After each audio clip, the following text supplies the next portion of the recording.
Good evening, ladies and gentlemen, and welcome to the 19th episode of Tex Messages. I'm the parasite of the show, Rick Tex. We're glad to have you here on this Saturday, April 14th, 2018.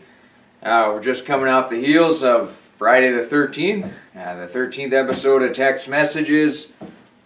We just had the 18th episode the other day too, so we're moving ahead, ladies and gentlemen. Now, Friday the 13th didn't quite go off without a hitch. It appears that, as far as Minnesota goes, at least, we had, it started out just, rain, sleet, hail, whatever you want to call it. Then when it got to about 7 p.m., it just basically turned into whiteout blizzard conditions. So, pretty much ruined all the plans for the weekend, as far as going out, traveling, going anywhere in a vehicle, more or less. But I still wasn't going to let that stop me from... Friday night I was going to meet up with the host of Good Times, Balls Deep, to discuss the direction that he wants to take the show.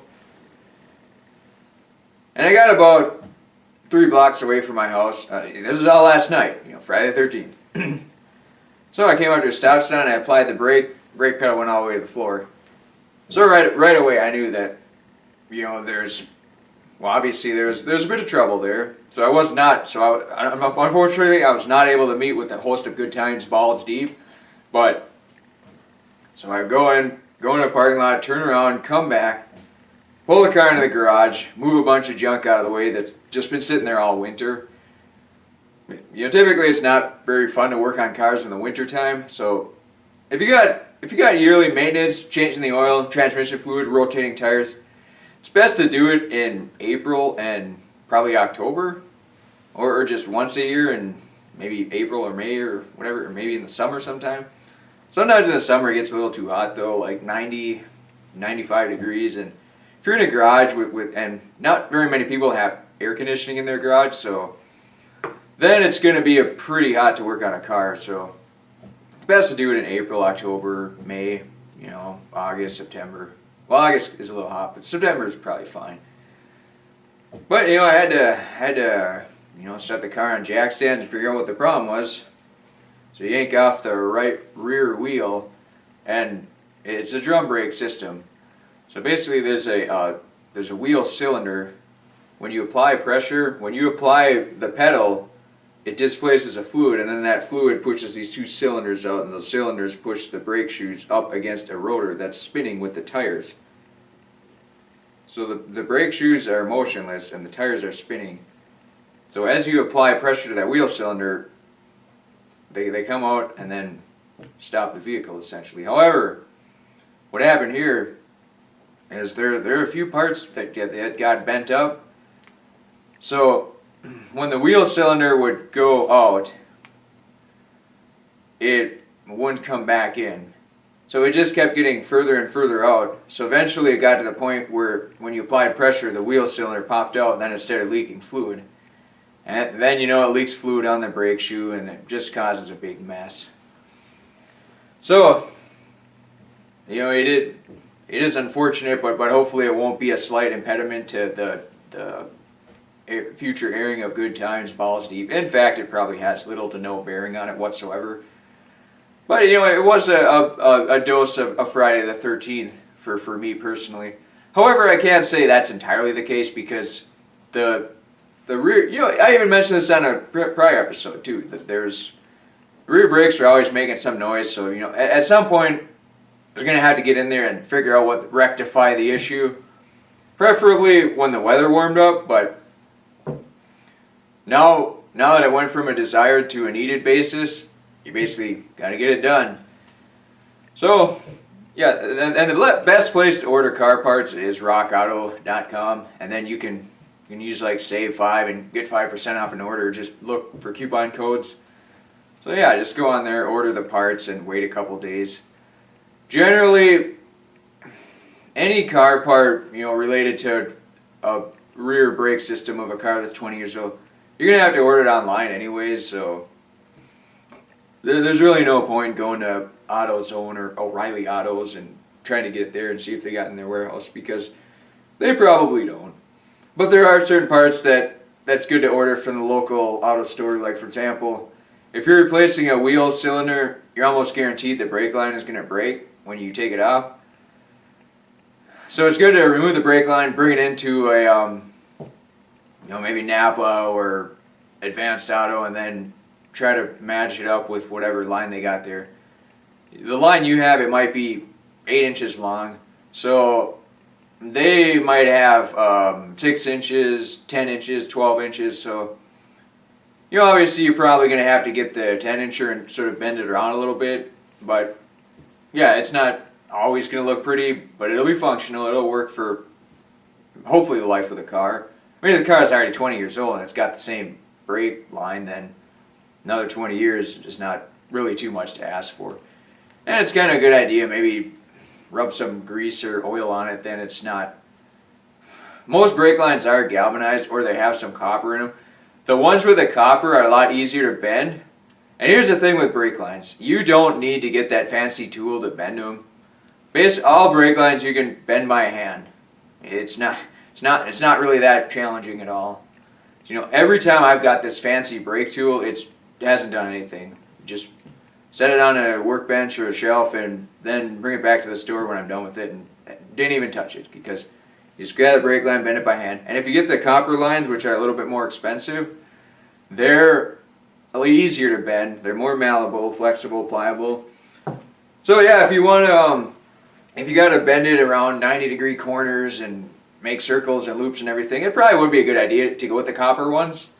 And supposedly, maybe I don't know which one lasts longer. They're probably both the same. I mean, galvanized steel is pretty resistant to acid, corrosion, rusting, and all that too. So I mean, you don't necessarily need to get a copper one for longevity. It's just, if you got some easy bends to make, then yeah, just go with the galvanized. And if you got some super complicated ones to bend that you're not sure of, then spend the extra money on the copper, and then you'll be happy and everything too.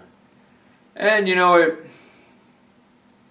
usually it's a good idea to take out the brake line and then sort of bend it up to match it up with it. But yeah, that's neither here nor there. We can move on to something else. So once that car gets fixed and the problems are eradicated, then hopefully I can meet up with the host of good times, balls deep. And it is a good idea to have a backup car too, especially in Minnesota. I mean, there's a car and a pickup here, so when it snows a whole bunch like it has been today, and apparently will in the next few hours, it's good to have a pickup to stick it in 4-wheel drive and just motor around with that if you got to go anywhere. And if it's good to keep a nylon strap with, so if someone's in the ditch, you can just yank them out and go on your merry way and everything too. Nylon strap is a lot better than a chain metal strap, because if you get a metal strap, it's going to scratch up their car and everything too, and they might be happy they got pulled out, but then they got scratches all over their cross member or their frame or some little tow hook or the tie downs for the freight that they haul the car with. So yeah, just keep nylon straps in your vehicle. That always helps. And your truck might get stuck too, so if somebody comes and they want to help out, then you got a nylon strap that they can use their truck to pull your truck out too. So it's not out of the question for the truck to get stuck. So there's always that to consider. And if you want to get really into it, you can probably have extra gas with too if people are stalling on the side of the road. But I mean, you don't need to be some rescue vehicle all the time. It's just having a nice nylon strap with, in case somebody's in the ditch, you need to yank them out of there. That's no problem either. Now, that being said, ladies and gentlemen, the main topic that I wanted to get into a little bit today was being a good neighbor to not only to local people around you, but also just community-wide too. So the fact is, all of you have probably lived within a block of that person that always calls the cops or always complains to City Hall about somebody or something, or just about everybody on the block. And the first step being a good neighbor is not to do that. Another good step is, if you have problems with things that are going on in your neighborhood, yeah, you can confront the person and everything too. But I mean, I've always been of the ilk that their judgment is just as good as your judgment. So I mean, if somebody thinks having cars on their blocks in their driveway is perfectly normal, then why shouldn't I think it's perfectly normal too? Just see it as artwork, or as design appeal, or maybe some deterrence if there's any criminals, and they'll see that maybe a neighborhood with cars on the block may not be the best place to rob because the owners might be unstable or have weapons and everything too. So there's many positives you can derive out of unique circumstances as far as neighborhood aesthetics goes. So this block, for example, down the block there's this old dumpy see, this neighborhood is a combination of dumpy trailers, decent houses, and then there's a few really nice houses. But it looks like the walls are starting to close in now. We got about 2 or 3 blocks. We have these $500,000 houses coming in. They're like 3 stories high. So eventually we're probably going to get city water and sewer and pay the $20,000 assessment and all that. So yeah, I mean the walls are starting to cave in on us, but we're making do with what we got. But getting back to the dilemma here. So down the block on the corner, there's this really old dumpy trailer. The lot was really nice, about 1.5 acres. All lots out here are about 1 to 1.5 acres, sometimes 2 acres. So the trailer, all the siding was completely gone. When I first saw it, I thought it looked kind of rustic and pastoral and had some neat artistry to it, so I thought it was pretty cool. But the neighbor across the street, they were going to sell their house. And they thought that to sell their house for the most money, they needed to have that trailer eradicated. So rather than just meeting with the homeowner and discussing it in a civil fashion, they just went to city council and tried to complain or adopt some ordinances to have them tear it down. And ultimately they did tear it down, so they accomplished their goal, but the method that they did it was it's not one that I would personally recommend, because I mean, using big government to get your way it's a very shady method of being a human. I mean, it's easy enough to just talk to people and get an idea of what they think about this, that, and the other thing, and maybe even help them out. I mean, if you got a big truck or something, just hook up a bunch of big chains to the trailer and tear it apart. So that's not out of the question either. I mean, if the people are, maybe the people that own the place were sick or got deathly ill and then just weren't even physically able to go out there. So then you kind of look like a bad person for forcing, somebody with unique circumstances to do things because you were too lazy to ask them to do it too. So, I mean, just about anyone in the neighborhood does things a little bit differently. That doesn't mean you need to go to city council and whine and complain about them and make them not do that anymore. I mean, if a neighbor wants to have nude sculpture in his front yard, then who are you to say they shouldn't? In fact, you could maybe even offer to pose for the artist. It's just, if you help others, generally it's reciprocated, almost always. I mean, yeah, you get the whole give an inch, they take a mile type deal, and that's certainly, I've been guilty of that too. And it's just, but by and large, when you help others, you feel better about yourself, about making your communities great again, making America great again. So, yeah, I mean, if you got a problem with somebody or something, or whatever the case may be, just, sometimes problems can be best fixed within your own mind. Like, for example, if I walk around at night a lot, usually you walk around at night, without headphones to introspect a little bit and maybe contemplate future, how awesome Good Times Balls Deep is going to be, or to contemplate future show topics for text messages, or to complicate maybe, or let's see here, to figure out what direction that we can pick up some more sponsors. There's a word that's just on the end of my tongue here, but unfortunately we're going to have to go to, it's not to complicate or to compensate, It's to compromise. No, not to compromise either. Yeah, I totally forgot what that word was, but it must be this bad weather out here. That's there hasn't been sun in a few weeks, so it's just when you get a magnesium and vitamin D and zinc deficiency, then those are very important nutrients to have if you want your mind to be working at 100%. And magnesium, if you take Epsom salt baths, then it actually absorbs through your skin and then gets into your blood somehow. So if you go to any retailer, they'll have the Epsom salt bath, then it'll basically say it cures cancer more. I mean, it'll stop short of saying it cures cancer, but everything else below that, it pretty much says it does. So yeah, apparently it's pretty good stuff too. But it looks like we're coming up to a break again here, ladies and gentlemen. So yeah, when we come back to the next segment, I'll resume the good neighbor discussion. Hopefully try to remember that word I was thinking of.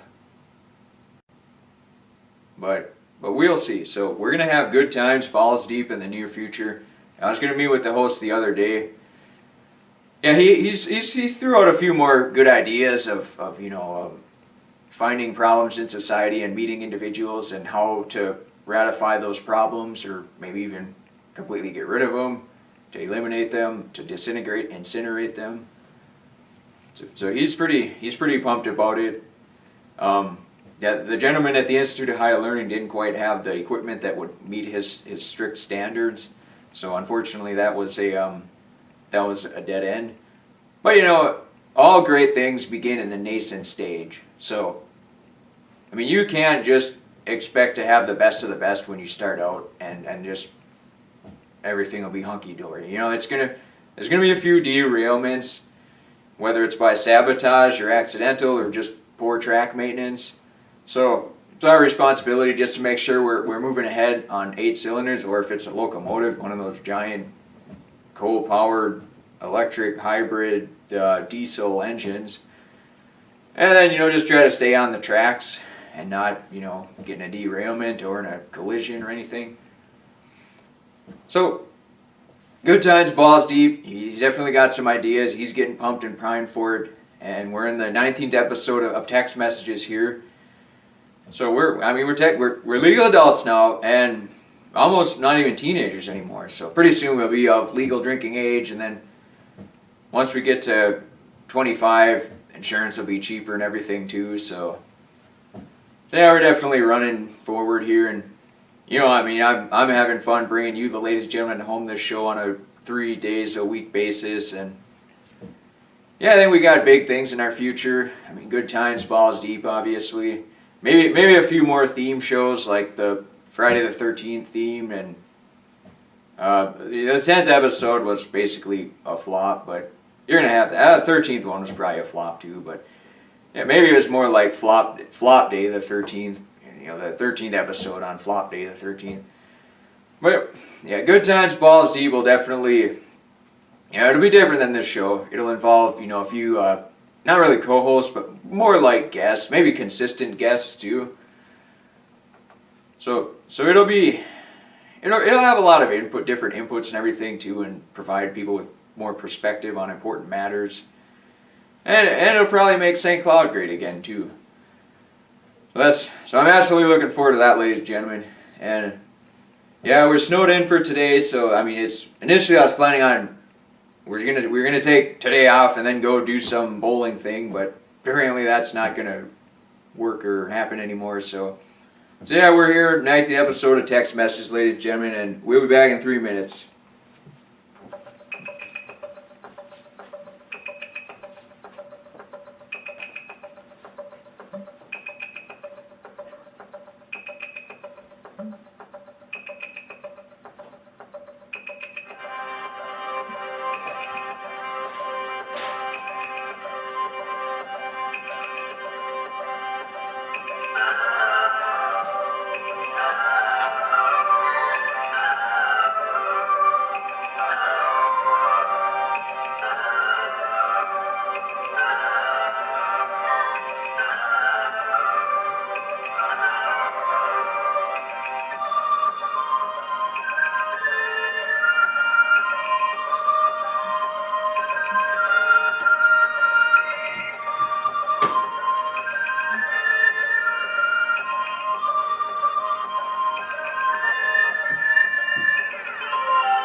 Welcome back to Tex Messages, ladies and gentlemen. I'm the parasite of the show, Rick Tex. We're glad to have you here on episode 19th. It's Saturday, April 14th, 2018. And we're just running forward, steaming ahead here, full flanking ahead.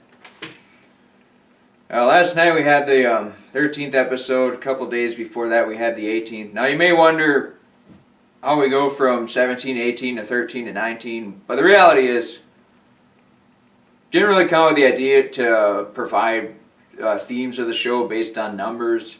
So, when we came out with 13, I figured, all right, hey, we got Friday the 13th coming up, so why not just have the show that day? So that's what we did, and episode 19 is today obviously, and episode 20 will probably be Tuesday, then 21, 22. So, not really sure if there will be any themes to those shows, but time will tell, ladies and gentlemen. So that being said, I haven't done the segment Smarten Up for you, the ladies and gentlemen at home. I haven't done that for a couple of days or weeks now, and it's not because the producers are getting lazy. It just, it's more me. I get too into the topics that we're discussing, so I need to be more cognizant and aware of smartening up you, the audience at home. So I got this from the producer. Wheelman becomes ill, head through Detroit. Actually, just 1 second, ladies and gentlemen.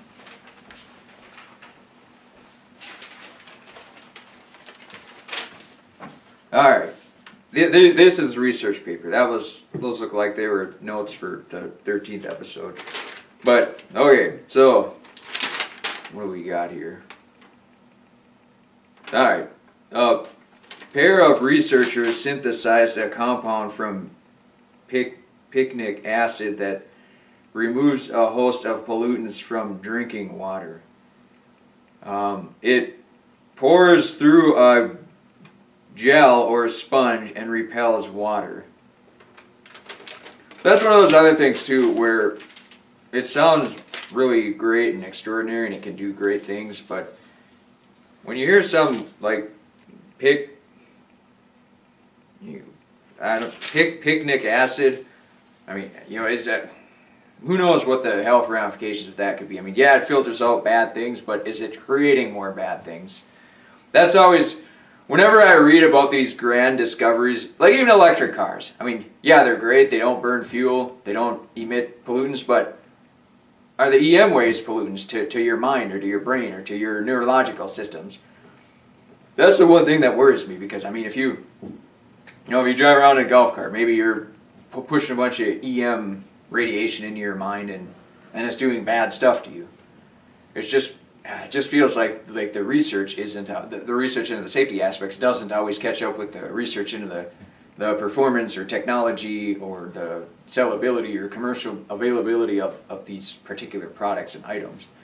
So, I mean, filtering water is great. Like, clean. If everybody on Earth had access to clean water, then it would make the world great again. I mean, salt water, like the oceans and everything, apparently if you drink salt water, you become dehydrated. I mean, I've heard that somewhere. I don't have unequivocal proof. I'm not certainly going to do an experiment to find out either. But I've also read that your body has the equivalent amount of salt on a percentage basis as the ocean does too. So the ocean is sort of, the living embodiment of the ocean mimics the human body to an extent. But if you drink the actual ocean water, then you put that homeostasis out of balance, and then you're adding excessive salt. So you got to have salt and potassium to balance each other too. That's why when you eat food that sits on shelves for a very long time, it's usually full of, might be full of trans fatty acids or almost always full of sodium. Soup is one of the biggest guilty parties of this too, because it'll have, if you look at a can of soup, it probably has about 100, the entire can will have about 150% of your daily recommended intake for sodium, and it's only about 200 calories too. So always be wary of your salt and potassium. And potassium, you can find that in any kind of fruit, vegetable. Milk has it too, real milk, not, even the milk-like substance on the store shelves has it as well. But you know, like all these food products, let's make sure local, organic, homegrown, cage-free, pasture-free, or pasture-raised and all that too. Then you'll get your micronutrients, and you won't have all the synthetic fertilizers and pesticides in it and all that. I mean, there'll still be some trace amounts. You know, for food to be labeled organic, it just meets certain standards. So that doesn't mean it's completely void of synthetic fertilizers and pesticides. You know, there's still going to be amounts in there, but just not as much. And like if you get the milk-like substance from the store, most of the contaminants in it are from the plastic bottle that it's stored in. So, you know, when you do get, I mean, if you can find milk in a glass jar, it's probably going to be really expensive, but maybe it'll be worth it too, you know. And usually the glass jar, from what I've seen in my experience, for up until about 25 years ago, you could buy milk pretty consistently in a glass jar. I mean, we used to have, down by the laundromat in Cold Spring, we had this, it was literally a milk vending machine. And you know what, it had glass bottles of milk in it that you would buy. So milk was so popular, you just go down there, take it out of the machine and buy it. Now that is definitely an artifact of a bygone era though, so I mean, if you can find a vending machine that still has milk in glass jars, it's probably in a museum somewhere. So just the fact that we still had one as recently as 25 years ago was kind of a bit of a surprise. But if you go to some local co-op stores or farmer market or whatever the case may be, probably not farmers market, but co-op stores, they may still have, you know, the glass half-gallon, 1-gallon jars that you know, it'll be the non-homogenized milk or whole milk or whatever the case is. So yeah, you can absolutely buy that. But probably the first time that I found out I had a serious problem drinking the milk-like substance at the store was because I would get these half-gallon containers, whole milk, non-homogenized, and drink that and just feel completely bloated and just sick and everything too. So that's when I found out that it was a lactose intolerance. And the thing with the lactose is just a sugar, and the lactase is a living biological enzyme. So when you pasteurize the milk, it heats it up to a very high temperature and it kills everything in it basically. So you're drinking a dead product, and the lactase is required to work with the microbiomes in your body to break down the lactose. And some people have lactase in their body, some don't. You know, I don't know if it's based on ethnicities or any of that junk, but it's just, it goes back to testing things on your own self and on your own body to determine what works for you and what makes you run on 8 cylinders too. You know, like for example, the other day, a couple of days ago, I ate Brazil nuts. You know, I figured, all right, I eat a lot of tree nuts. It jives with the Atkins diet, the anabolic diet. It's basically just all fat and a little bit of protein. So a few hours later, you know, I get some really bad stomach pains and everything too, you know, kind of feel sick and everything. So it's just like, well, you know, I did eat a few eggs that might be a month old that I bought from a farmer. And, you know, if they're sitting in the fridge for a month, maybe they've grown some funny bacteria. So I figured, all right, that might be the culprit, you know, or it could be the Brazil nuts. But everything else is pretty consistent. So the next couple of days, I did not eat the Brazil nuts. And then I still continued eating eggs and didn't have any problems. So yesterday actually, around 2, 3 o'clock, then I ate some Brazil nuts. I figured, all right, let's give these guys a shot once again to see what happens. And about 3 a.m., you know, I woke up in one of these weird cold sweats, and it felt like I was just going to projectile vomit everywhere, and it was pretty bad. You know, I had to drink a lot of water and just sit down and relax for probably a good half an hour, and finally eventually it goes away, but without the vomiting. But I mean, can I 100% attribute that to the Brazil nuts? You know, maybe. You know, I think over a greater than 50% probability it was the Brazil nuts. I mean, there's always a chance that maybe some egg I ate weirdly grew bacteria and the other ones didn't. So there's always that to consider too. But I mean, that's why it's important to write down everything you're eating too, and to see what happens, so that you know that there's certain foods you may just be allergic to that particular food, or there's certain types of food. Like for me, seems like going low on carbohydrates is the way to go. I mean, I don't know if there's some weird component in my body that doesn't break down the carbohydrates as well as it would for another individual. But lactose, for example, is entirely a carbohydrate. So if you're lactose intolerant, you might be intolerant to a lot of other carbohydrates as well. So that's definitely one thing to consider, because I know lactose intolerance is a pretty common diagnosis for a lot of individuals.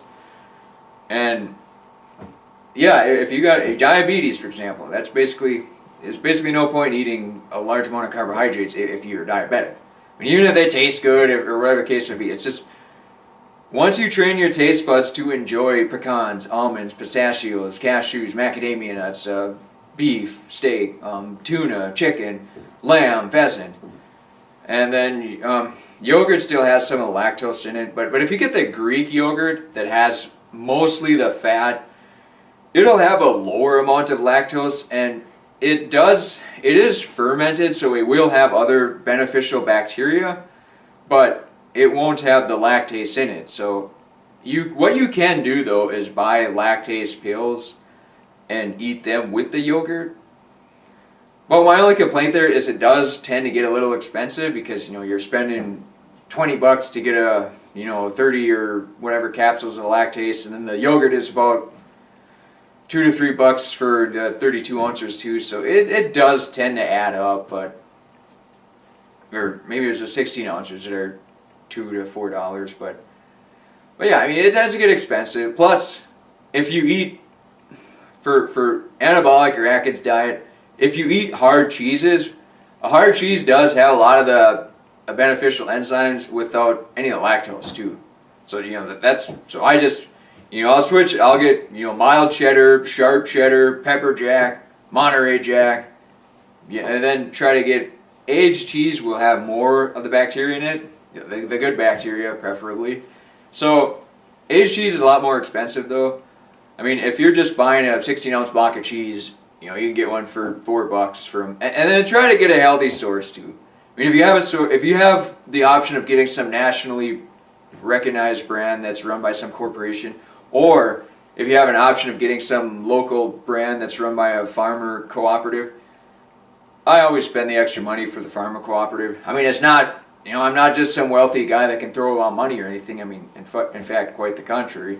But it's just what you pay in the long run is going to benefit you. It's going to benefit them. It's going to benefit your communities, your country. And that's not to say that all national companies are bad companies, but it's just when you're dealing with corporations, they're soulless entities. They're out to get a profit by all means necessary, and they don't always operate in the best interest of the consumer. That's not to say that obviously a farmer co-op, they need to make profit and income too, but I mean, for the most part, they're people running it. They have mostly good intentions. I mean, most of them are probably dairy farmers or no dairy farmers or work with dairy farmers, so they have a lot closer relationship to the community. Whereas a national company, they might just work with some big goofy industry or some big building where they stick all the cows in a small area, and then they're just factory farming more or less, which is very unhealthy. And the milk shows, even though if you read on a package it'll say, oh, there's no difference shown between antibiotic treated cows and cows that aren't treated by antibiotics. But I mean, it depends on what they're looking for. If you're not looking for the right differences, you're not going to find them. It'd be like, say I was going to buy a new car, and I'd be like, well, I don't see any Tesla Model S's for sale. But what I don't tell you is that I'm actually not looking for them. So if you're not looking for something, you're probably not going to find it. When you look at the wording on these packages that food suppliers have, you always have to look a few layers deeper and see what type of chicanery. Are they trying to bamboozle you? More times than not, they usually are. If they're a nationally recognized corporation. If they're a local company, if there's any chicanery, it's usually probably due to ignorance or maybe to some degree negligence, but it's not intentionally coercive or deceptive. That's just what I've observed over the years of being extremely cautious about what I consume, based on physical maladies that I was inflicted upon. So for you, the ladies and gentlemen at home, it's reading the labels is a good idea. Try to figure out what they're saying or why they're saying it, and look a few layers deeper to see who's on your side or who's yanking your train. whatever the case may be. So that being said, ladies and gentlemen, we're coming up to another break here. Now, good times, balls deep. Yeah, I was going to meet the host yesterday. I was going to try to give him, some equipment that I bought for this show that ended up not being worthwhile, but it's not the best equipment either. It's good enough though. It's good enough to run some pilot shows, and then the host of Good Times Balls Deep, if he so desires, and if he procures the right sponsorship to get good funding for Good Times Balls Deep, then he can get the top of the line stuff that it looks like he's intending to get at some point in the future. But everything begins in an embryonic stage or a nascent stage, so we're being patiently optimistic, I guess you could say. And we have really strange, not really strange weather, but moderately strange weather patterns here in Minnesota. It's literally mid-April, and there's a blizzard outside right now, and the temperature is about 28 degrees. The furnace here is already shut off, so I mean my toes right now are kind of freezing. I got the wool undershirt on and everything, so if I look a little bloated, it's because there's a few layers of clothes underneath here. The temperature's about 50 degrees in here. Just a few space heaters to keep it warm is usually all you need. It toughens you up a little bit too. You appreciate warmth when it does come, and the biggest reason is just economics. It's a little cheaper to not run the furnace as often as you need to. If temperature gets below 50 degrees, yeah, then flip the furnace on, but with a couple of space heaters running, if it stays above 50, that's good enough. Throw on a few wool socks, your wool shirt and pants, and make sure you got plenty of blankets on your chair, on your couch, or just set a heater next to your computer or your TV or your bed or something, and then you should be good. But and the problem is electric heat is a lot more expensive than natural gas, or I guess just natural gas heating. So there's also that to consider. So that being said, ladies and gentlemen, Good Times Balls Deep will be coming in the near future. The host is doing a little bit of promo work now, so I think he's gearing up for it, rearing up for it. And once springtime hits and things are just a lot, there's something about winter that makes life slightly more difficult here, but then it just motivates you more to live it up more in spring, summer, and fall. So it's good to go through that oscillating, vacillating seasons, so that you can really truly appreciate just the differences of the year. Now that being said, ladies and gentlemen, we'll be back in 3 minutes. You're listening to Tex Messages. I'm the parasite of the show, Rick Tex.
Welcome back to Tex Messages, ladies and gentlemen. I'm the parasite of the show, Rick Tex. You're watching episode 19. Glad to have you here on this Saturday, April 14th, 2018, or whenever you may be listening. We got a bit of whiteout conditions today. Wind is blowing pretty strong. It must be a low pressure zone, and then just all the wind blows in. So if you got wind turbines, yeah, it's great. You can make plenty of energy with that, and free energy above unity and all that good stuff. So yeah, unfortunately, I don't think a lot of people have wind turbines just yet, but hopefully someday in the near future we will. You know, all that stuff, it takes time, energy, you got to sell the public on it, and et cetera, et cetera. So that being said, ladies and gentlemen, we were on the topic of being a good neighbor, and the word I was looking for in the first thing was contemplate. So, you know, you contemplate things that are going on, the direction of text messages or good times, balls deep. So, you know, if I'm walking around the neighborhood at night, 1, 2 o'clock in the morning, there's this road out here. It's it's got a walking path next to it, and there's a few houses here and there, but the speed limit is still 55. Now, in my opinion, the speed limit is probably too fast, but it is an artery, so most people that use it are probably just passing through. So if you were to drop it from 55 to 30, it'd be a complete pain for them. So for me to lobby and petition city council to lower the speed limit would be a very detrimental effect to everybody else. And unfortunately, a lot of times the way city council works is whoever has the loudest voice wins, or whoever has the most amount of time to just screw over other people wins, because most people that are using the road at 55 miles per hour, they're busy people, they're contributing to society, they're building themselves, they're building their country, they're making themselves great again. So just for some loser like me to go to city council who's got all the time in the world and then whine and complain about that should be dropped to 30 miles per hour, that would be a very harmful effect on all the good people in society. So that's one of the reasons why I don't. Even if I'm fully convinced that my idea is the right one, I still wouldn't use big government to get my way. You know, it's just, you're only one person. Generally, everybody else's judgment is just as good, if not better than yours. And in fact, somebody's judgment as affected in their own personal life is better than yours. I mean, I can't judge a circumstance for somebody else and say it's going to be better for them than if they judge a circumstance for themselves and say it's going to be good or not for them. I mean, I know it sounds completely silly, and why am I even bringing this up, but it's just, it's important to be pro common sense and just say somebody else's judgment is going to be just as good as yours. It's really that simple. I mean, there's no way to say yours is better or worse than theirs. It's probably about the same, slight difference based on how much thought and effort you put into it too. And then the other thing too, you know, when you're walking around at night, you're thinking, you're deep into concentration, then you got barking dogs. I mean, for somebody like me, the idea of dog ownership in general is just completely void of any logical thought. But you know, that's just me. You know, I'm probably missing that part of my brain that thinks dogs are an acceptable pet, especially if you live in a city. But I mean, a lot of people think they're cool pets, so who am I to say, oh, we need to ban dogs from cities? I mean, it'd just be stupid and ridiculous, and you know, it would be detrimental to the people who do enjoy dogs. So you always got to consider that too. I mean, just because you hate something or you don't like something doesn't mean that you should try to project that onto others if they obviously feel a different way. So I mean, you just accept, you accept really fast cars that drive by and make a bunch of noise, and you accept barking dogs, and then of course you do have to occasionally consider your path of travel based on that too. I mean, there are those houses where they got 10 dogs that just bark endlessly and run after you and make funny noises and stuff too. So most of the time though, I figured, why be a victim? Just walk by and try to ignore them and, shake your head, hang your head. The other thing that gets me too is when you walk by people that are walking a dog, I don't know if this is on the realm of just sad or just lack of human consciousness or whatever the case is, but somebody chooses to talk to their dog instead of talking to you, that I don't know if it should be considered an insult or what they're doing exactly. Like you walk by somebody and they say, "Oh, no, Charlie," or whatever. It's just like, "Yeah, hey, I'm Rick. Nice to meet you too," and they just completely ignore you. So it's just, I don't get it. I don't understand it. Yeah, I got hens and there's a feral cat and raccoons and possum. They're little, they're cute, they make funny noises, they're symbiotic, they do stuff that enriches your life. But I mean, to put any of them above a human is just, it would be sad, in my opinion. I mean, I just don't, I mean, they're animals. Yeah, they have a purpose in this world, but humans are humans. If you seek companionship of some animals so that you can mitigate your lack of companionship or effort you put into companionship with other humans, it's, I don't know that the Almighty designed us to be that way. I mean, we were given the gift of language and all that stuff too, to talk to and communicate with people, and now we got the internet and telephones and cell phones so that we can communicate with everybody at the drop of a hat. So, yeah, I mean, inside the house here, there are no animals. I don't need to sleep with a cat or a raccoon or anything like that. It's just, that's generally what other humans are for. And if you're not good at human companionship, then maybe buy some books or do some research or do some observation about it, or get out of your little box and try to be a better communicator or a better person that's going to make America great again. Before we get to the end of the show, which I totally lost track of time now, but I need to tell a story that it was back in the good old days. So we had this rogue I guess they were a rogue neighbor, but they mostly had it in for a different neighbor that we had. Because the neighbor that we used to live by, he'd usually have a bunch of stuff in his yard and he'd get blight notices. It was just very unfair, in my opinion, that the city would give him blight notices, because I thought it was cool to look at all this stuff. It's just like, yeah, there's a camper, there's old cars, there's old snowblowers, old snowmobiles. It's pretty cool looking stuff. I'd much rather look at that than grass or trees. So yeah, maybe some of it was leaking oil or whatever, but for the most part it seemed like it was pretty innocuous stuff. It looked cool, it had art to it and everything too, so brightened up, spruced up the neighborhood.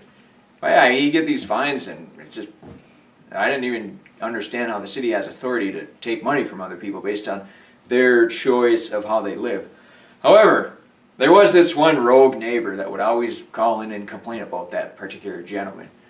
However, there was one particular day. So, it was on the weekend. I had this old white car. Had loud exhaust and it's a patchback. It was a goofy looking car. At the time, it was used to deliver pizzas. It burned a bunch of oil. It was a hoopty ride, I guess you could call it. So, the next day we're gonna have people over at our house. So my parents wanted to clear out the driveway. So I went ahead and I pulled the car out of the driveway, drove it into the alley, and then was going to park it by the garden. And I figured, hey, let's make a few laps around the garden here. I mean, this looks like fun, tear up the yard a little bit. Car was pretty lightweight, so it wasn't going to create any massive grooves or anything like that. So I figured, yeah, I whip it around the garden a few times, have fun. And then next to our yard, though, there was this big grass field. The tall grass. Nobody ever really used it for anything. It was a lot wider. I could pick up a little bit more speed. So I figured, all right, yeah, I'll just drive around here a little bit too. So I made maybe one lap, and I figured, all right, that's probably enough. This having headlights flashing every which direction in the neighborhood is probably not the best thing. But at the time I was just having fun, laughing and smiling. It wasn't too late in the evening. It was at a pretty reasonable time. So I figured, yeah, no one's going to care too much about this. So I parked the car on the side of the garden, go inside, probably fire up AOL Instant Messenger or fire up the TV or whatever the case may be, and then just hang out for the rest of the night. And about an hour later, my brother comes home. And he's like, oh, the cops are outside, they're talking to the neighbor, blah, blah, blah. And I was like, well, that's interesting. I wonder why they'd be talking to the neighbor. So I went ahead and I walked outside, and the cops are kind of walking alongside the house, talking to the neighbor and everything too. And I was like, you guys looking for me? I was driving some car around back here, so maybe that's why you guys are out here. And they're like, oh yeah, that was you that drove the car? I was like, yeah, totally. So like, oh, okay. So then, I was talking to the cops, and then I was like, yeah, here's the car. I took a few laps around our garden here, and I drove one circuit around this tall grass. He's kind of poking around with the flashlight and everything too, looking out and everything too, and he's like, huh. So he went, and he talked to the rogue neighbor called the cops. I don't know if it was to anonymously say somebody was driving around in the yard or what the deal was, but see, what happened is the cop thought that the guy that they're first talking to, they must have thought that he was driving around in that yard, and so maybe a different neighbor was complaining. But then when they found out that I was the one driving around in the yard, then maybe they thought that he was the one that complained about me driving around in his yard. So it was just a big crap fest at that point. So so the cop goes to ask the neighbor that they first talked to, the cool neighbor, not the rogue neighbor. So they're like, well, do you have a problem with him driving around in your yard, basically? And he's just like, no, I don't have any problem with it at all. I'll go back there and, do whip the back end around and stuff, or I'll whip it around with a snowmobile and everything too. So, I mean, I could have gotten a lot of trouble there, ladies and gentlemen. I mean, I don't know how much trouble, but, if you're maybe like reckless driving or any goofy stuff like that, it's just... It's at the discretion of the police officer at that point. Like I said, I don't really know laws. I know the Big Ten. So just the fact that this neighbor was totally fine and cool with the idea of me driving around in his yard was, I was like, man, this guy really saved my back end. And, the cop was like, all right, cool, if you're fine with it, I get nothing we're going to do then. So they just left and probably did more important things. I mean, yeah, I suppose for them it's kind of fun. They get to get out of their squad car and walk around with the flashlights a little bit and just enjoy the great outdoors. It's a nice day out too, so there was that. But the fact that the neighbor actually talked to me about it, and he wasn't. If he really wanted to, yeah, he could have just been like, yeah, what an idiot. Yeah, nail him to the wall. Why is he driving around in this backyard here?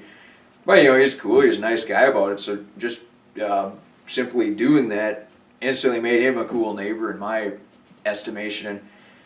And I was never going to throw him under the bus, but of course you still got the rogue neighbor too that caused all this trouble in the first place. So I mean, it was... See, I still don't know what exactly happened there, like why the police officer thought that one neighbor had the jurisdiction whether to press charges on me or not. So it was... If I'm not telling the story good enough, it's just because I don't really know what was going through the police officer's head or how they got the call in the first place. I get that most neighbors probably anonymously call in complaints because they don't want to be that person on the block, but for the most part, pretty much anybody knows who that person is that calls and complains about people. I don't want to stereotype, but I mean, it'll usually be the single person with like 30 cats in their house that got absolutely nothing better to do with their life, and they don't challenge themselves to be productive members of society, so they just sit around and try to project their negativity onto others and then complain about anything and everything that they possibly can. Now, are they bad people for doing that? Maybe to a degree. But some people just see life in different perspectives. Some people just enjoy screwing over others. Yet, I still haven't figured out yet why. It's like, yeah, when we were 14 and 15-year-old kids, we'd play little pranks on each other or try to screw other people over in jocular fashion. But it's just, when you're 14 years old, that's what you do. When you're 20 years old, that's what you do not do. Or if you're a legal adult, or if you're just anyone who's lived in society and is trying to make an honest living, that's what you absolutely do not do under most any circumstance. So I mean, your house is you spend a lot of time at your house, unless you're traveling all the time. So to have a rogue neighbor it just creates bad things for the whole neighborhood, basically. Every once in a while you hear stories about, so-and-so neighbor shoots the other neighbor, blows up his car, his house, or poisons his animals, and it's just very horrible, terrible things. And when you read the news articles about it, it just says, oh, so and so drove in his yard one day, so he blew up his chickens. I mean, it's, that there's festering prawns or priming going on for years and years before it finally culminated in the destruction of the individual chickens. But the news article, they just had to put together a quick story and run with it from there. So this neighborhood is nice too, because a lot of people are kind of related to each other. I mean, I'm not related to any neighbors here, but most of them are. There's a brother and two brothers that live out here, so that's usually a sign of a good neighborhood. If you're gonna buy a house and you look at the neighborhood and you see a couple people with the same last name, or they're probably related to each other, that's a very good sign. It's just probably gonna be a safe neighborhood. You're not. There's probably gonna be a rogue neighbor here and there, but I mean that's something you can't avoid.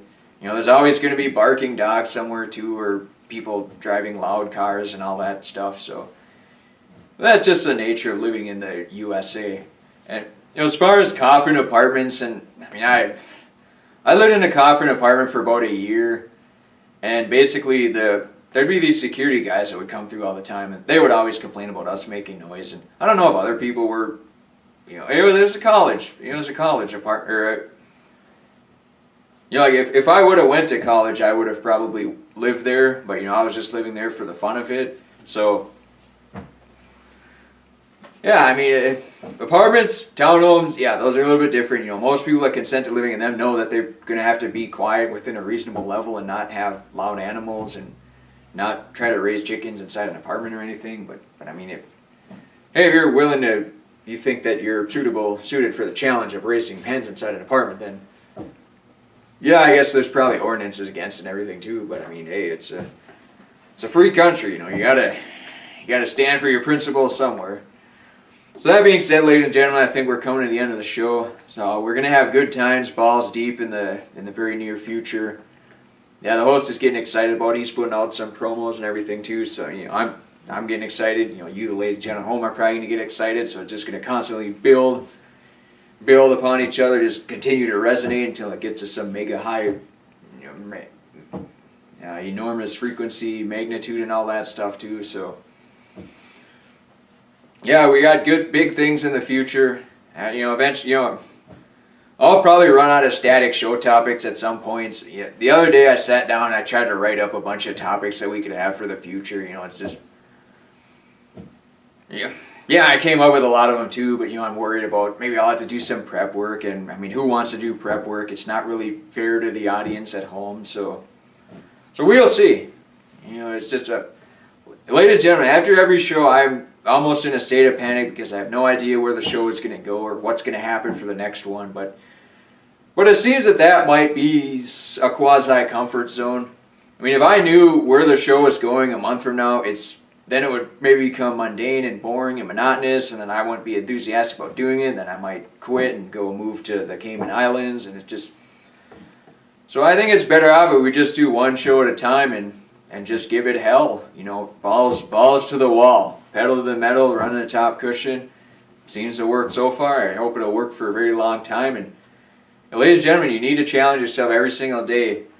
Yeah, Sundays you can relax and rest and reload a little bit too, but I mean, on the same hand, that's probably the time that you can sort of challenge yourself to be a better family member or hang out with your friends and family and things like that too. You can do work-related stuff 5 days a week or whatever, and then hobby stuff and family and friends and health stuff. So, there's a lot of things you can do, a lot of time you can do them too. It's just a matter of finding the right balance. And, 24 hours a day, everybody's got it. What you do with it depends on whether you feel busy or not. I mean, if you feel really busy all the time, but it's a productive, good kind of busy, that's probably the idealistic way to go. Because I feel like I got all the time in the world to basically do anything I need to do. So, I don't know if it's good or not, but it is what it is. Whether it's an efficient use of time or if I just completely waste time and I'm throwing away everything, who knows. But that being said, ladies and gentlemen, you're listening to Tex Messages, episode 19. I'm the parasite of the show. Looks like we'll be taking Sunday off, and Tuesday we'll be back to our regular talk show, episode 20. So, you know, the second decade, we'll be approaching the 7th week, I think it is. So, yeah, pumped for that. And Good Times, Balls Deep, that'll be happening. That's, you know, so host is doing some promo work for it, so that's coming through the pipeline too. So that being said, ladies and gentlemen, thanks for watching. I'm the parasite of the show, Rick Tex. We'll see you Tuesday.